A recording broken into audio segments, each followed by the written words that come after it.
हरियाणा की हर अपडेट के लिए बेल आइकन दबाएं और सब्सक्राइब करें STV हरियाणा न्यूज। नमस्कार, आपके साथ मैं अनामिका अजय मिश्रा। कृषि कानूनों के खिलाफ किसानों का आंदोलन जारी है। इस बीच आज किसान देश भर में कैंडल मार्च निकालकर शहीदों को श्रद्धांजलि दे रहे हैं। इनका कहना है कि सरहद पर जवान देश की रक्षा करते हैं तो देश का किसान लोगों का पेट पालता है। और आज वही किसान 81 दिनों से सड़क पर बैठने को मजबूर है, विवश है। किसानों ने साफ कर दिया कि जब तक कानून वापसी नहीं तब तक घर वापसी नहीं। रिपोर्ट देखिए।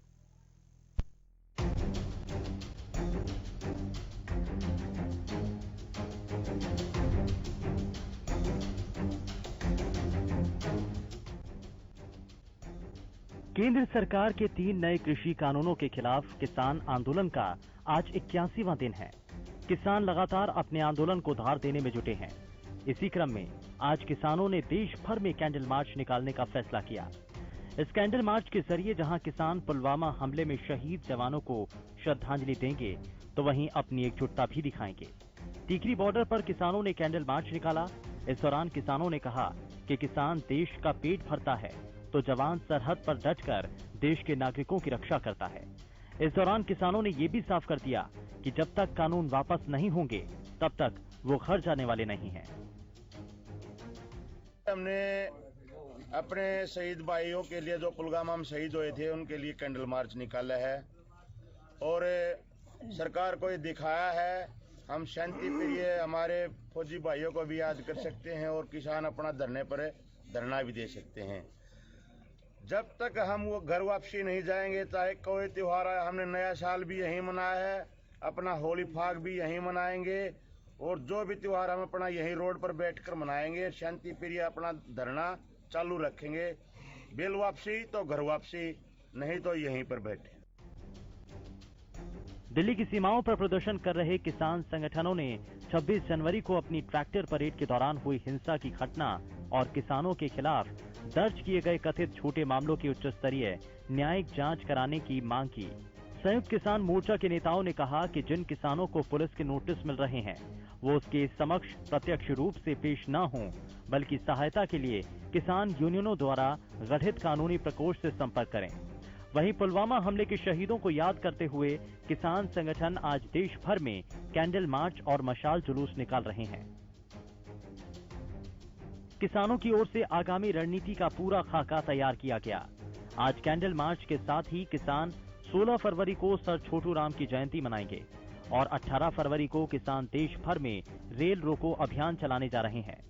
शनिवार को सिरसा के शहीद भगत सिंह स्टेडियम में हुई बैठक में किसानों ने आगामी कार्यक्रम की जानकारी देते हुए बताया कि वो 22 फरवरी को सिरसा में महापंचायत करने जा रहे हैं। किसान नेता प्रहलाद सिंह ने बताया कि 22 फरवरी को किसान संयुक्त मोर्चा की तरफ से किसान मजदूर महापंचायत का आयोजन किया जाएगा, जिसमें इस किसान आंदोलन से जुड़े बड़े बड़े नेता शिरकत करेंगे। 16 फरवरी को सर छोटू राम जी की जयंती है वो मनाई जाएगी। 18 फरवरी को जो रेल रोको अभियान है उसके अंदर 12 बजे से 4 बजे तक जो है रेलवे ट्रैक के ऊपर किसान बैठेंगे और 12 बजे से 4 बजे तक रेल रोकी जाएगी पूरे देश के अंदर, उसकी चर्चा की। 22 फरवरी को किसान मजदूर महापंचायत का आयोजन यहाँ पे किया जाएगा। इस मोर्चे के ऊपर संयुक्त मोर्चे के जो प्रमुख किसान नेता है वो सारे यहाँ पे पहुंचेंगे। किसानों की ओर से महापंचायतों का दौर जारी है। किसान जगह जगह पंचायत कर लगातार आंदोलन की नींव मजबूत करने में जुटे हैं और लगातार लोगों का किसानों को समर्थन मिल रहा है। किसानों ने साफ कर दिया है कि जब तक सरकार की ओर से लाए गए कानून वापस नहीं होते तब तक किसान बॉर्डर पर डटे रहेंगे। इस बीच देखना होगा कि किसानों की आगामी रणनीति कितनी कारगर साबित होती है। Bureau report, Haryana news.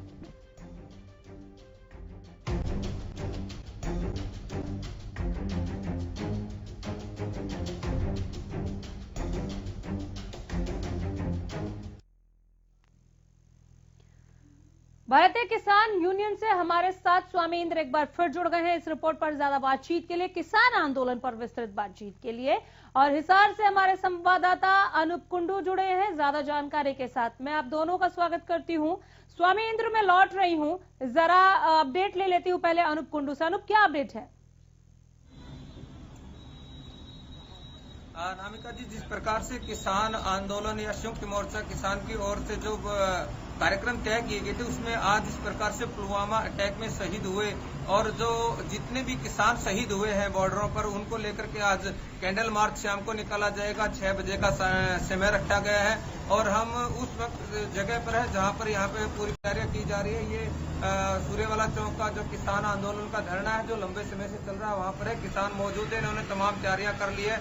आज शाम को 6 बजे कैंडल मार्च और मशाल लेकर के पुलवामा हमले और जो किसान शहीद हुए हैं उनको श्रद्धांजलि दी जाएगी। जी अनामिका, किस तरह की तैयारियां हैं, कैसे नमन कर रहे हैं इस मशाल जुलूस के तहत, वो किन भावना के साथ आगे बढ़ेंगे, क्या कह रहे हैं किसान?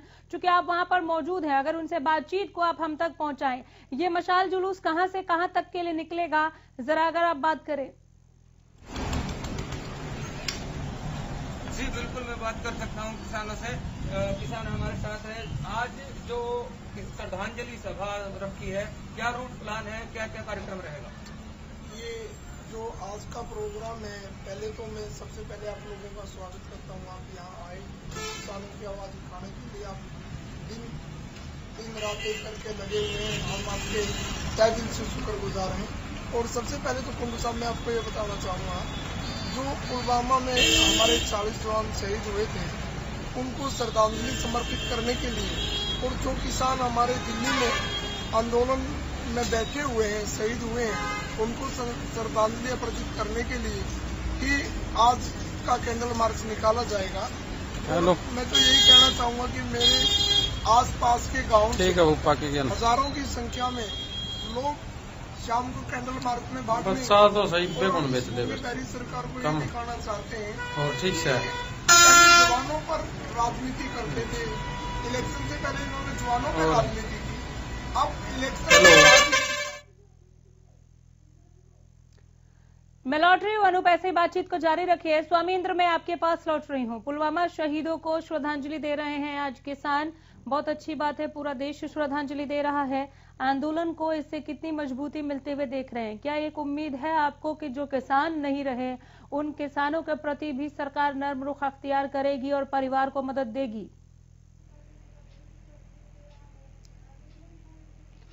अनामिका जी, आप देख रहे हैं कि भारत जो है गांव का देश है और भारत का जो आत्मा है गांव बस्ती है। हाँ। और ये जो किसान हैं और जवान हैं, एक ही परिवार से हैं। जहां हम देश का किसान जो है देश का पेट भरने का काम करता है, वहीं देश का किसान बेटा की रक्षा करता है।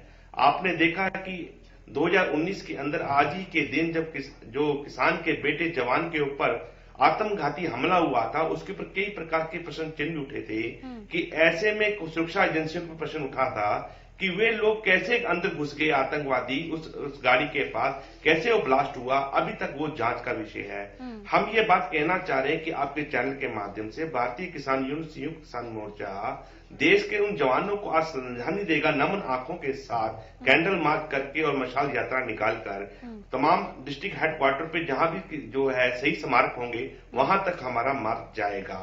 और हम सरकार से एक बेनती करते हैं कि जो शहीदों के लिए आपने जो राशि आवंटित करनी थी वो कर दीजिए। 40 जवान शहीद हुए हैं। जो आपने वन नेशन वन पेंशन की बात कही थी कि सभी जो है सैनिकों को एक पेंशन मिलेगी, सरकार ने अभी तक वो अपना वादा पूरा नहीं किया। सीआरपीएफ के जवानों को उस पेंशन की जो योजना है, जो बेनिफिट है, वो नहीं दी जा रही। ये 40 शहीद सारे के सारे सीआरपीएफ के हैं, जो केंद्र जब पुलिस बल है उसके हैं। उनको अभी तक जो सरकार ने कहा था कि हम आपके नाम पे स्मारक बनाएंगे, स्मारक नहीं बनाए गए। ऐसे अनगिनत शहीद हैं जिनके बारे में अगर मैं बात करूं तो लिस्ट लंबी हो जाएगी। फिर मैं बता देना चाहता हूं, हरियाणा और पंजाब के ऊपर मैं बता देता हूं, मानसा जिले के अंदर 90 साल की माता है, गुरतेज की माता है, वो अभी तक सरकार से उम्मीद लगाए बैठी कि उसके बेटे के लिए सरकार कुछ करेगी।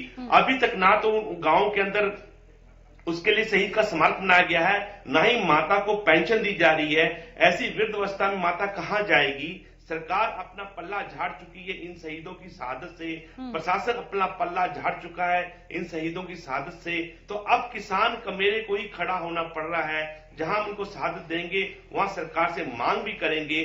जो शहीदों ने देश के लिए, गौरव के लिए अपने प्राणों की निछावर किया है।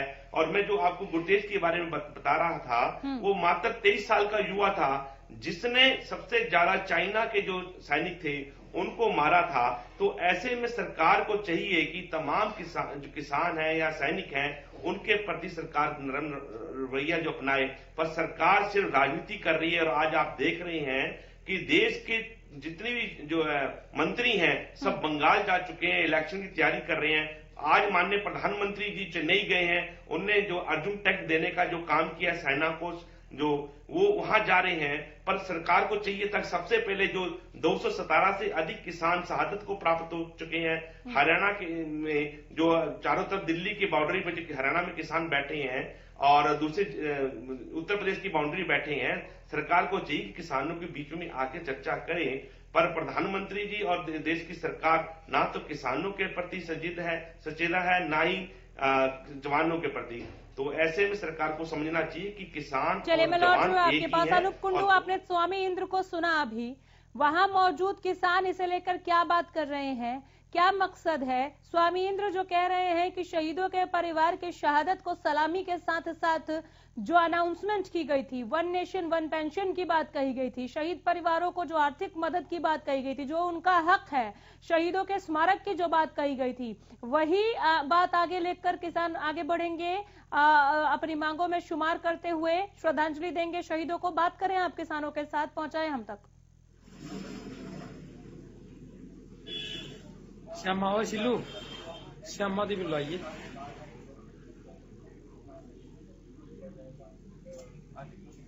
अनुप, थोड़ा माइक पास में रखना होगा। आगे बढ़ रहे हैं और क्या क्या मुद्दे आज आपके इस कैंडल मार्च?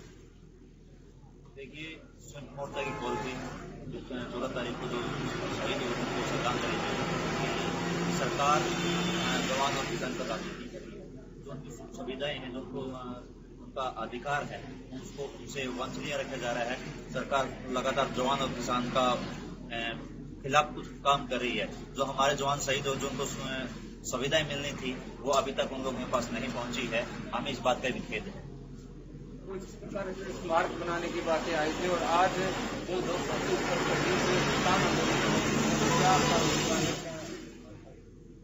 देखिए, सरकार वादे तो बहुत कर रही है, लेकिन ऐसा जैसा वो बोल रही है ऐसा कुछ नहीं कर रही है। उन्होंने स्मारक बनाने की बात की थी, वो भी काम नहीं किया है। और भी जो सुविधा देने की बात थी वो भी नहीं किया है। और हमारा आज का जो प्रोग्राम है, जो आज यहाँ हजारों लोग इकट्ठे होकर कैंडल मार्च निकालेंगे और जो शहीद हुए हैं उनको श्रद्धांजलि देने का काम करेंगे। कहाँ तक रहेगा आपका?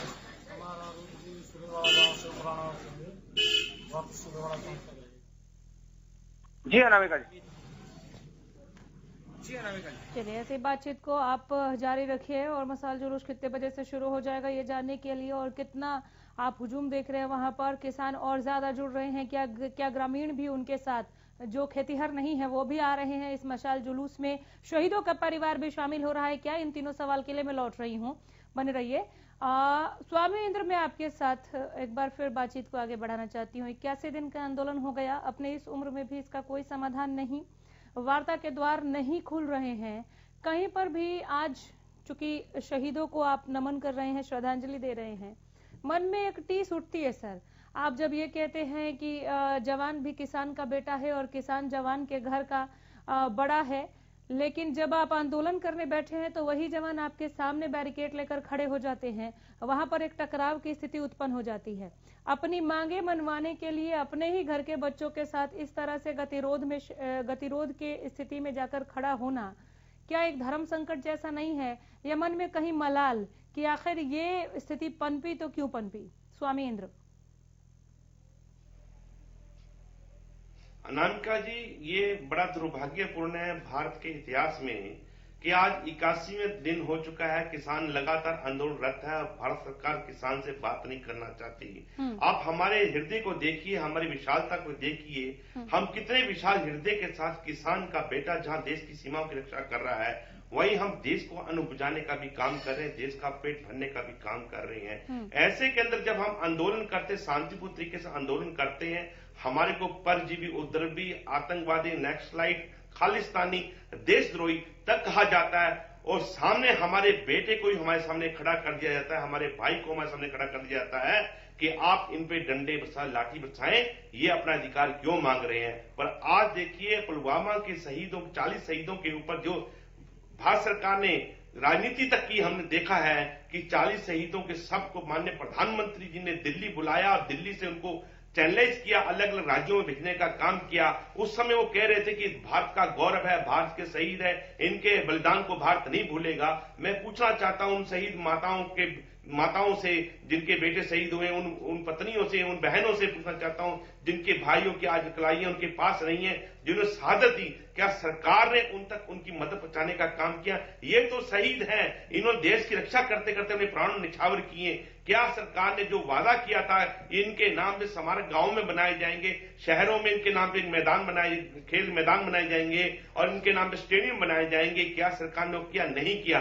सरकार ने शहीदों के नाम पर राजनीति की है और राजनीति ही कर रही है। और आज देखिए आप देश के अंदर जो चुनाव चल रहे हैं कुछ राज्यों के अंदर, उन राज्यों के अंदर सरकार जा रही है, यहां से 2500 किलोमीटर बंगाल जाने का काम देश का प्रधानमंत्री करता है, यहाँ का गृह मंत्री करता है, अन्य मंत्रीगण करते हैं, तमाम बीजेपी की जितने भी मंत्रिमंडल हैं सभी के सभी दूसरे राज्यों में चुनाव प्रक्रिया में शामिल है। पर एक भी मंत्री, ना ही सरकार का कोई नुमाइंदा, ना तो किसानों के पास गया, ना ही जवानों के पास गया कि हम आपकी शहादत को नमन करते हैं, हम आपके संघर्ष को नमन करते हैं। उल्टा हरियाणा प्रदेश के कृषि मंत्री जेपी दलाल कहते हैं कि इन्हें तो मरना ही था, किसान तो खेत में ही मरता, अपने घर में ही मरता, उसको मरना ही था। ये आंदोलन में जो मरा है ये कोई शहादत नहीं है, ये कोई संघर्ष नहीं है। हमारे संघर्ष को भारत सरकार ने और हरियाणा प्रदेश के कृषि मंत्री ने, हरियाणा प्रदेश के मुख्यमंत्री ने बिल्कुल तुच्छ माना है, छोटा माना है। पर हम भयभीत होने वाले नहीं, हम डरने वाले नहीं, हम बिल्कुल सच की लड़ाई कर रहे हैं। ये पवित्र आंदोलन है, ये देश के उन गरीब गुरबे का आंदोलन है जिन्हें पीडीएस का जो अनाज मिलने वाला है आज आने वाले समय में, जब किसान से उस अनाज को नहीं खरीदा जाएगा और सिर्फ चंद पूंजीपति किसान के अनाज को लूट लेंगे, तो ऐसे में उन लोगों का क्या होगा जो 80 करोड़ लोग जो पीडीएस का जो अनाज लेते हैं, जिनको राशन कार्ड से गेहूं मिलता है, उन लोगों को कैसे मिलेगा? हम उनकी भी लड़ाई लड़ रहे हैं, हम जवान की लड़ाई लड़ रहे हैं और देश के उन 30 करोड़ लोगों की, 30-35 लोगों की लड़ाई लड़ रहे हैं जो भारत सरकार के आंकड़ों में लिखा हुआ है कि वे लोग भूखे सोते हैं। मैं भारत सरकार से पूछना चाहता हूं कि जो देश के अंदर 30 करोड़ से अधिक, 30% से अधिक संख्या जो इस देश के अंदर भूखी सोती है, उसके लिए सरकार ने क्या किया? क्या किसी पूंजीपति ने, जो ये बड़े बड़े कंपनियां जो आज किसान का अनाज के ऊपर गिद्ध की तरह आंखें अजमाए लगाए बैठी हुई हैं और जो किसान का अनाज लूटना चाहती हैं, क्या उनके कंपनी के अंदर कोई ऐसा प्रावधान है कि उस 30% देश की आबादी जो अनाज से महरूम है, जिनके पास खाने का सामान नहीं है, खाद्य पदार्थ नहीं है, क्या उनके लिए क्या वो कोई योजना है? क्या सरकार ने उनके लिए कोई बाध्य किया हुआ है? नहीं किया हुआ है। सरकार सिर्फ और पूंजीपति सिर्फ देश की भूख के ऊपर व्यापार करने का काम कर रही है और ये हम समझ चुके हैं। और यही काले कानून जो है आने वाले समय में देश को भुखमरी के कगार पे खड़ा कर देंगे। जब तक ये कानून काले रद्द नहीं होते, ये आंदोलन श्रद्धा से, ईमानदारी के साथ और पवित्रता के साथ इस तरह लड़ा जाएगा। स्वामी इंद्र, आप कहते हैं पवित्र आंदोलन है, इसी पवित्रता का जिक्र संसद के भीतर प्रधानमंत्री करते हैं और कहते हैं कि आंदोलन पवित्र है, आंदोलन होते आए हैं, होने चाहिए, आगे भी होने चाहिए। लेकिन उन्होंने आंदोलन जीवी और परजीवियों का जो जिक्र किया कि पवित्र आंदोलन को ऐसे कुछ लोग, ऐसे कुछ आंदोलन जीवी और परजीवी इसका समाधान नहीं मिलने दे रहे हैं, नहीं होने दे रहे हैं, उनसे खतरा है। मैं हैरान होती हूँ ये सोचते हुए कि दोनों को आंदोलन पवित्र लगता है, किसान को भी, सरकार को भी, उसके बावजूद ये गिरहें खुल नहीं रही हैं।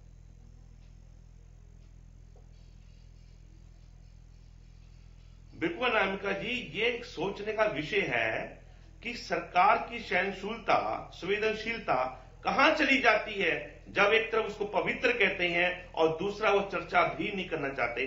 आप भी जानती है, मैं भी जानता हूं और पूरा देश की जनता जानती है, वार्ता से हल निकलेगा और वार्ता का रास्ता सरकार को खोलना है। सरकार अपने आप को पार्टी समझ बैठी है, ना कि देश की सरकार। आज बीजेपी की जो सरकार है केंद्र के अंदर, वो अपने आप को देश की सरकार ना समझकर चंद पूंजीपतियों की सरकार समझ रही है, जैसा उनका व्यवहार हमें देखने को मिल रहा है। आप भी देख रहे हैं, हम भी देख रहे हैं कि एक पूंजीपति के घर में बेटा पैदा होता है, देश का प्रधानमंत्री यहां से 2000 किलोमीटर की यात्रा कर गुजरात जाकर उसको बधाई देने जाता है, पर देश की राजधानी क्षेत्र में चारों तरफ देश के किसान बैठे हुए हैं। मात्र 20 किलोमीटर की यात्रा प्रधानमंत्री से नहीं हो पा रही, वो देश के किसान से बात नहीं करना चाहते, खाली कहते हैं मैं फोन कॉल की दूरी में बैठा हूं। आप तो आकाशवाणी में बैठे हैं, हर हफ्ते या हर महीने आप मन की बात करते हैं, उस मन की बात से कुछ समाधान थोड़ी निकलने वाला है। माननीय प्रधानमंत्री से आपके चैनल के माध्यम से मैं विनम्र बेनती करना चाहता हूं कि माननीय प्रधानमंत्री जी, अब समय आ गया है कि देश का जवान और देश का किसान खड़ा हो चुका है, उसको आप सुने, उसकी बात समझे और समाधान निकालें। देश को आंदोलन के जो है आग में मत झोंके। आंदोलन जो है देश के लिए हितकर नहीं है, आंदोलन लंबा चलना देश के लिए हितकर नहीं है। आंदोलन सिर्फ इसलिए होता है कि आंदोलन की भावना को समझकर सरकार समाधान निकाले, ना कि देश को आप आंदोलन में झोंक दे। आज पूरा देश आंदोलन में खड़ा है सिर्फ आपकी हठधर्मी के कारण। अगर माननीय प्रधानमंत्री चाहें तो आज ही इसका समाधान निकल सकता है। ईमानदारी से वो चलकर किसानों के बीच में आ जाएं। किसान आप ही के तो हैं, इन्हीं लोगों ने आपको वोट दिया है, पूरी देश की जनता ने आपको वोट दिया है। आप क्यों भूल जाती हैं कि देश आपको चाहता है और आपको देश को चाहना चाहिए। बिल्कुल, जय जवान जय किसान का नारा कहीं धूमिल होते हुए देख रहे हैं आप?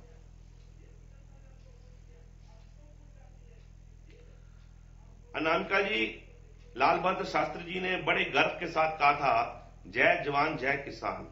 वो इस सरकार ने उसमें जय विज्ञान भी जोड़ दिया था। इस सरकार ने इस नारे को और ज्यादा मजबूत करते हुए खुद प्रधानमंत्री मोदी ने इसमें जय विज्ञान भी जोड़ा था। जय जवान जय किसान जय विज्ञान, क्या कहेंगे? बिल्कुल, ये अटल बिहारी वाजपेयी जी ने कहा था कि जय जवान जय किसान जय विज्ञान। अटल बिहारी वाजपेयी जी इसी सरकार में थे और बीजेपी के ही वो पार्टी से प्रधानमंत्री बने थे। उनका जो दूरदर्शिता थी, आप देखिए, वो राजधर्म की बात करते थे। और माननीय प्रधानमंत्री को उन्होंने कहा था जब गोधरा कांड हुआ था गुजरात का, कि आप जातिगत राजधर्म की बात तो राजधर्म की बात तो प्रधानमंत्री मोदी भी करते हैं। आज वही समय फिर आ गया है सर, राजधर्म की बात तो प्रधानमंत्री मोदी भी कर रहे हैं। नहीं करना चाहिए सर, राजधर्म की बात तो प्रधानमंत्री मोदी भी कर रहे हैं। वो बार बार कह रहे हैं कि वार्ता से ही हल होगा, लेकिन ऐसा नहीं है कि वार्ता के द्वार ऐसे ही बंद हो गए हैं। वार्ता के द्वार इसलिए बंद हो गए हैं कि जो दिल्ली में उपद्रव हुआ उस पर जिन लोगों को अरेस्ट किया गया है या अरेस्ट करने की प्रक्रिया जो चल रही है, आप लोग चाहते हैं कि उन्हें आप छोड़ दीजिए, उन्हें आप रिहा कीजिए, उसके बाद हम बात करेंगे। ये जो शर्त आप लोगों ने रखी है, यहाँ पर जाकर ब्रेक लगा है वार्ता पर। क्या आप लोगों को नहीं लगता कि न्यायपालिका का काम उसको छोड़ देना चाहिए? हमें तो कार्यपालिका से बात करना है। हम सबको एक साथ लेकर और एक ही तराजू पे तौलने लगेंगे तो कैसे काम चलेगा सर? पुलिस अपना काम कर रही है, करने दीजिए, दूध का दूध और पानी का पानी हो जाएगा। हमें अपने लोकतंत्र में तो विश्वास रखना होगा ना, और ये विश्वास है तभी किसान आंदोलन कर रहे हैं। तो करने दीजिए दिल्ली पुलिस को अपना काम। आप बोलिए कि हमारी ये शर्त नहीं है, आप वार्ता के द्वार खोलिए। आप लोगों ने एक शर्त रख दिया, सरकार विवश है। पूरे देश को क्या मैसेज जाएगा कि कोई भी आकर लाल किले पर धावा बोल सकता है?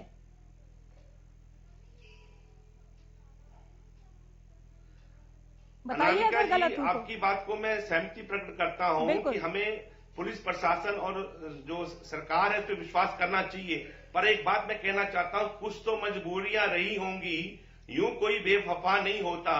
कुछ अपना दिल भी टटोल कर देखो, फासला बेवजह नहीं होता। सर, ये सब सुनने में, पढ़ने में और सोशल मीडिया पर शेयर करने में ही अच्छा लगता है। सर सुनिए, ये सब सुनने में और सोशल मीडिया पर शेयर करने में ही अच्छा लगता है। ऐसा तो सरकार भी कह रही है कि हम बेवफा थे इसलिए नजरों से गिर गए, शायद आपको तलाश बेवफा की थी। तो ऐसे तो शायरी का महफिल नहीं जमाना है ना सर। हमें हल चाहिए, हमें आप अपने घर अपने खेत में चाहिए, हमें हमारे अन्नदाता अपने घरों में खुशहाल लौटते हुए चाहिए। तो ये कैसे होगा, इस पर थोड़ा सोचिए। दोनों को ही थोड़ा रुख नरम करना पड़ेगा। आप लोग ऐसी शर्तें रख देंगे तो सरकार की व्यवस्था भी आपको समझनी होगी। बहुत शुक्रिया सर, वक्त दिया आपने, बहुत धन्यवाद। तो आज किसानों का कैंडल मार्च है, अपडेट लेकर